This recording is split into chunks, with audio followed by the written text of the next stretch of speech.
Hello and welcome to People and Profit. I'm Kate Moody. Coming up, inflation inequality, why soaring prices affect some more than others, and what can be done about it. It may be the most magical place on Earth, but Disney World is on the verge of losing its special tax status in Florida.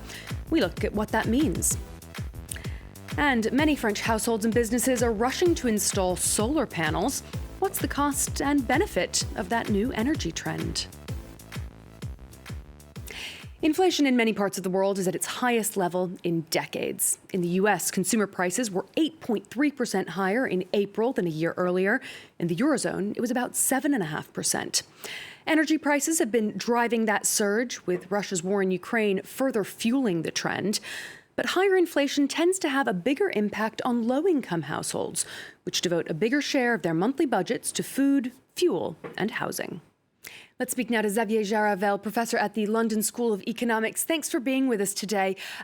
Prices are going up for everyone and everything around the world. Why are low-income households having a harder time?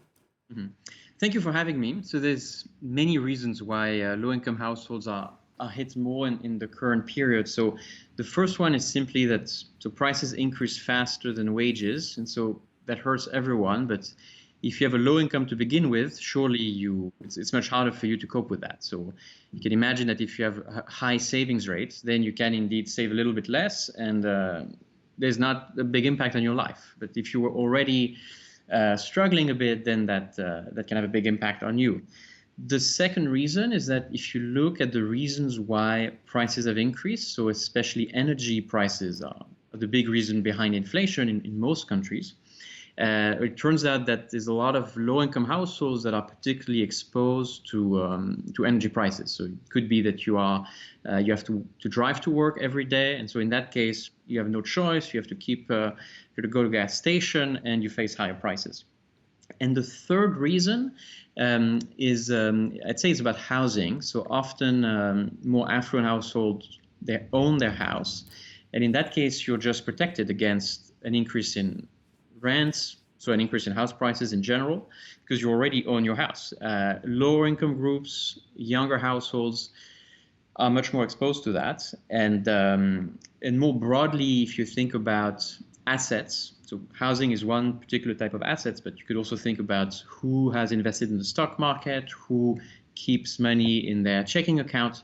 Usually, low-income households will have less in the stock market, more in their checking accounts. And so in that case, the value of their savings just gets eroded by high inflation. Well, if you're invested in the stock market, you tend to be protected because oil prices go up, profits go up, and so the stock market can also go up. What about the way inflation is calculated? Did the data adequately address this disparity? The type of data that most statistical offices use, so in the UK, in the US, in France, you can't capture this at a granular enough level. You don't really know at the granular level what different people spend on, and so you can't measure inflation inequality accurately. And so I think what the current situation shows is that it's important to use all the data we have available to then be able to have a countermeasure that are appropriate and that target those that are most affected by inflation. In the U.S., wages are rising fairly quickly, more than 5% over the last year or so. That really, though, isn't keeping pace enough to protect low-income workers. Yes, exactly. So wages are increasing faster than they ever have in recent decades, but inflation is at 8%, while wages are about 5%. And so that's a problem, especially for low-income groups.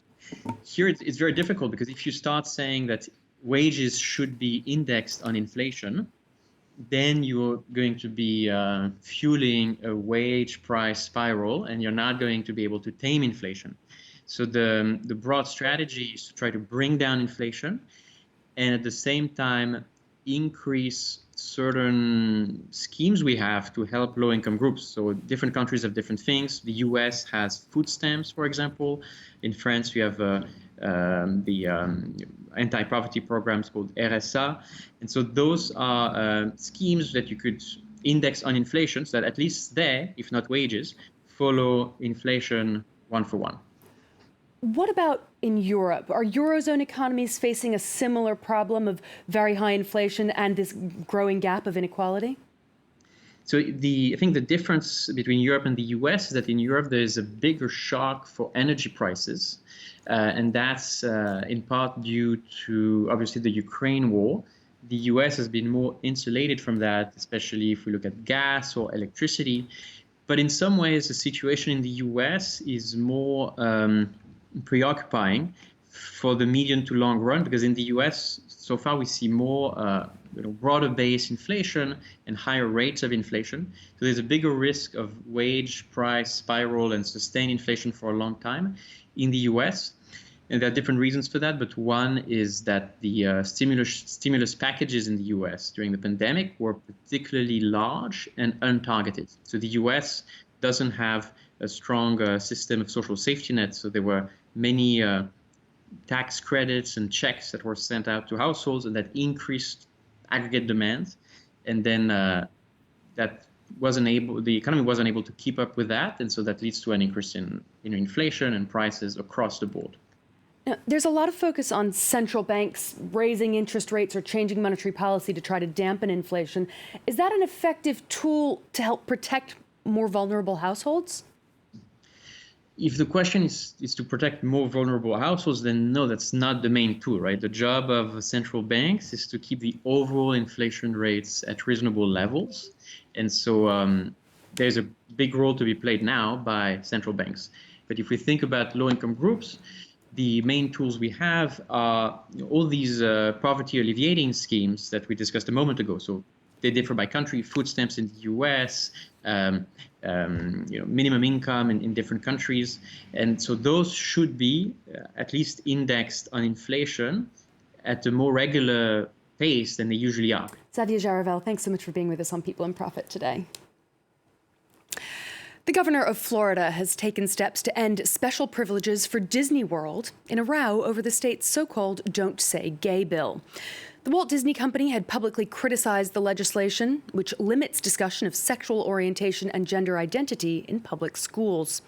In retaliation, state officials say they'll strip Disney of its special status, which for more than half a century has allowed it to effectively operate as an independent entity.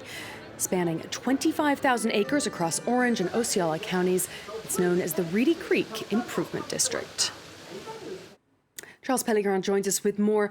Tell us what this special status really means. Well, special districts are especially advantageous for those that run them. They benefit from a favorable tax status, for instance, not paying any sales tax on the purchase of equipment, supplies, and services, meaning fewer costs and more profit. And because the district is basically run by a fairly small board of directors instead of a local government, they have less red tape to deal with. In Florida, Disney has its own building code, emergency services, and utilities, for instance.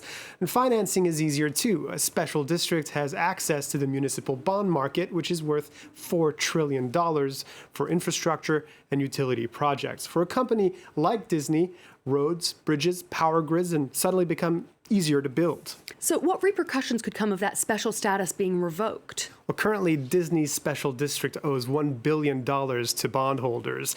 Those debts would likely be transferred to local governments. Lawmakers have suggested the neighboring towns of Bay Lake and Lake Buena Vista could take over. They have a combined population of just over 50. Reedy Creek Special District has 250,000 visitors every day. County governments, meanwhile, would have to start providing services like fire protection and trash pickup. So Disney is a very high profile example of a company to benefit from this sort of special status, but it's far from the only one. That's right. Currently, there are over 38,000 special districts in the U.S. alone and over 1,800 in Florida. We saw the Disney Corporation run Reedy Creek in order to build its amusement park, but Orlando International Airport in Florida is also built and run from a special district, as well as the Daytona 500 racetrack run by NASCAR. Special districts were initially designed as a tax-exempt financing mechanism destined for the building, running, and maintenance of public infrastructure, but they're often now diverted to more commercial ends. Charles Pellegrin, thanks for that update. A global push towards renewable energy has sparked a new trend on French rooftops: solar panels. More homes and businesses are now installing them, hoping for savings and a less polluting future. Catherine Kadir-Clifford reports.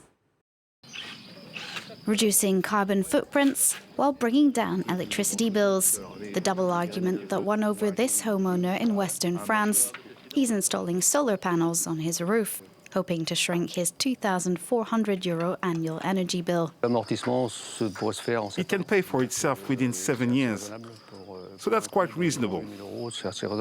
With energy prices on the rise, installations of solar panels on French homes have gone up by 64% in 1 year. This company's struggling to keep up and looking to hire 2 new teams. Demand is exploding. Every year, our orders book doubles in size. Homeowners usually install 8 panels to produce 3 kilowatt hours, which correspond to the energy needs of the average home. This rings up a cost of €9,000 to €13,000. Residents aren't the only ones being drawn to the sunlight. Companies are also decking out their roofs. On this warehouse, which is about 12,000 square meters in size, we've installed 3,000 square meters of solar panels. This warehouse in the Parisian suburbs spent €1 million on the job. The construction costs are around 10% higher, which we will eventually get back in the savings we will make on the electricity bill. Average savings to energy bills stand at around 30 to 50%. That would translate to about €50,000 in savings per year in this company's books. For this installer, the orders just keep coming. Last year, we were at 1 call every second for industrial orders. Now we're at 2 or 3 calls a day. And each time, these are projects worth several €100,000.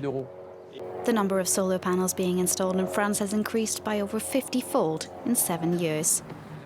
That's all for this week, but you'll find this and all our previous shows on our website and as a podcast wherever you usually listen. You can also get in touch with your comments and questions on social media. Until next time, thanks for watching.